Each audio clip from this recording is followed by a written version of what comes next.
guys, for today's video, gagawa po ako ng herbal na gamot para sa ubo sa anak ko. So, ito po ay tawag sa amin dito buyakan. Yan yung dahon niya. Mabango po siya. Then yung katas niya, pwede mo pong pigain at ipainom sa may hika or may ubo. Kailangan po muna tanggalin mo yung brown na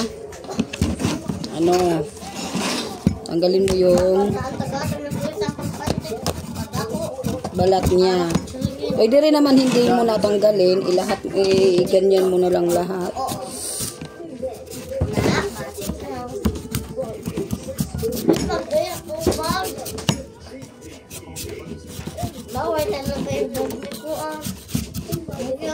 So, mas better po kung tanggalin mo yung ano, Loy, maghasod? Ha? Naima! Sa Axel ni Mama! May eskwila na ko na bata! Axel! Na! Ano na lang ba doon na po yung eskwila? Tanggalin nyo na lang po yung laman, ay yung balat. Maaga po pinakuha ko yung asawa ko ng iyakan. Kuwaarakan. Kasi hindi patulog yung bata kagabi. Hika. Ito po, ganyan po na pagkakuha. Tapos yung katas nito, umana, adaw na panaw, oh. Yung katas nito, guys, pwede mo ipainom sa kanya.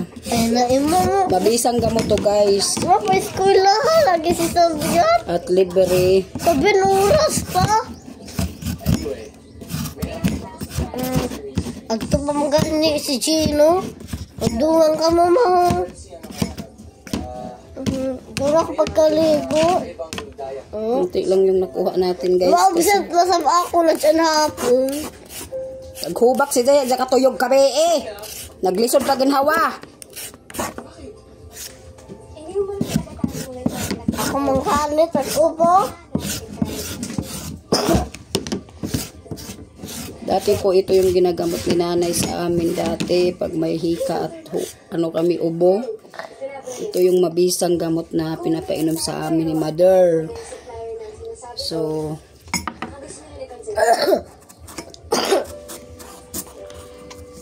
since alam ko na yung puno na to, nakuha ko na lang sa asawa ko yung eskwela si Sabia. Hindi ko siya sakit. Ma, pagpunga ko pantin na yun, ma. Dao, di doon sa gamay na ko, Kasi sakit ako yun.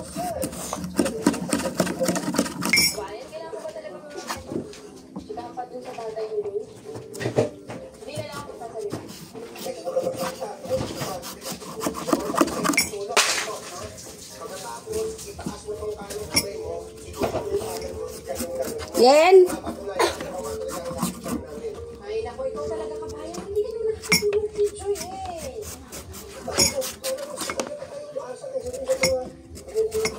Allergic daw ako diin. Ang